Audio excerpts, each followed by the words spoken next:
Alright, so in this clip, you're about to see a breakdown of an alarming speech that Donald Trump gave to hundreds of his top military leaders. The commentary will walk you through Trump's unprecedented rhetoric, where he calls on the military to fight a so-called enemy from within. This is really dangerous stuff from Trump, and we are continuing to walk down that road towards fascism. If you want to see more videos like this, hit the like and subscribe buttons, and don't forget to hit the notification bell so you never miss a video.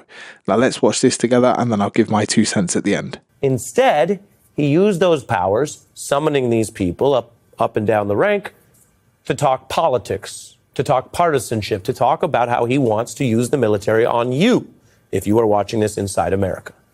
That, of course, breaks with a long nonpartisan tradition of how to address the military.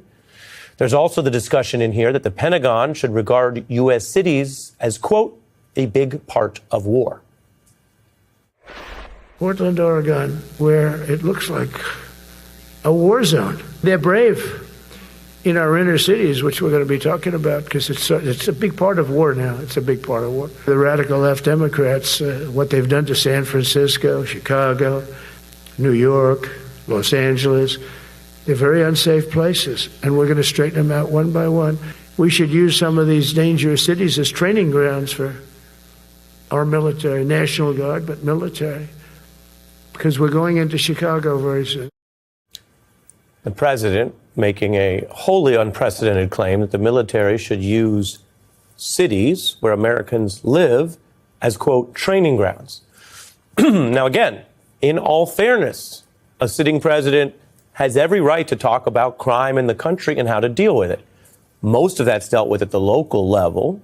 Police tend to be part of your local government. That's why if you are in trouble, you're usually dealing with the police, right? You're not dealing with the FBI, but there are times where there are federal crimes as well. President is well within his grounds in general to talk about trying to lower crime in America. But having the U.S. military do it and call it war, way out of bounds. The Washington Post reporting this new speech marks the first time President Trump publicly directed military leaders to be a major part of fighting a war from within U.S. cities. If we get to a wartime footing, if we see this president trying to summon war powers in our country, don't say he didn't warn you. And don't say you didn't hear about it if you're reasonably informed. You can watch it on the news or read it on your phone, but we have been warned.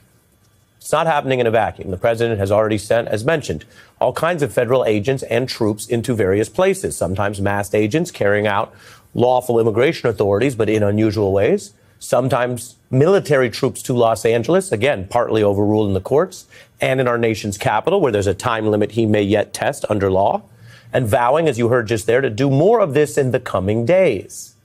People close to Trump and former aides say this is part of something he is planning to test or abuse national emergency powers in the future to distort elections or potentially try to reverse an outcome.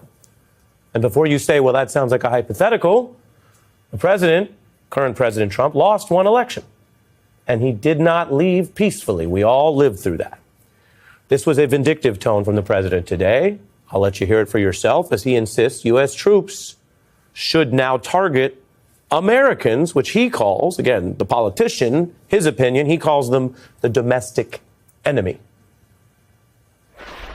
Last month, I signed an executive order to provide training for quick reaction force that can help quell civil disturbances. And this is going to be a big thing for the people in this room because it's the enemy from within, and we have to handle it before it gets out of control. While America is under invasion from within, we're under invasion from within. No different than a foreign enemy, but more difficult in many ways because they don't wear uniforms. At least when they're wearing a uniform, you can take them out. These people don't have uniforms. But we are under invasion from within. The president making a claim there that is essentially false. Rhetorically, as a matter of language, you can't be under invasion from within. As a matter of foreign policy, you have to identify a foreign threat, usually a country, sometimes what they call a non-state actor, but it's a foreign threat, not fellow Americans. Now, what you see here is important. The assembled generals, admirals, and others there were respectful, but silent. Under military protocol, anything deemed a partisan or political address or claim, unlike, say, the Pledge of Allegiance, will be met with silence. And just about everyone in that room, best we could tell from our reporting, met that standard. Indeed, for Donald Trump, who so assiduously courts political audiences, holds more rallies than others, he was unaccustomed to a room this silent, and he felt the need to note it while also issuing a statement that I'll let you assess for yourself. I've never walked into a room so silent before. This is very... Don't laugh. You're not allowed to do that. You know what? Just have a good time. And if you want to applaud, you applaud. And if you want to do anything you want, you can do anything you want. And if you don't like what I'm saying, you can leave the room. Of course, there goes your rank. There goes your future. There goes your rank and future if you leave the room. A fact check. The president said, if you want to applaud, applaud, as if it is a personal choice. And that may have just been a sentence, a slip of the tongue, but fact check, false. Under the military rules, it is not about the personal agreement or whether you choose or want to cheer or not. Like many other rules in our nonpartisan military, it's not about the person. It is about a wider vow to defend the country and the Constitution. You cannot cheer political remarks in uniform, period. I want to bring in Paul Rakoff, who's the founder and CEO of Independent Veterans of America, host of the Independent Americans podcast, and someone who has, through his service and his advocacy, been a leading voice on civil military relations for some time now. Welcome. Thank you for having me. What about this speech was traditional under the rules, and what departed from the rules? Just starting there. Nothing about it was traditional. The entire thing is unprecedented. We didn't gather all our senior military leaders after 9/11. So there is no precedent for this.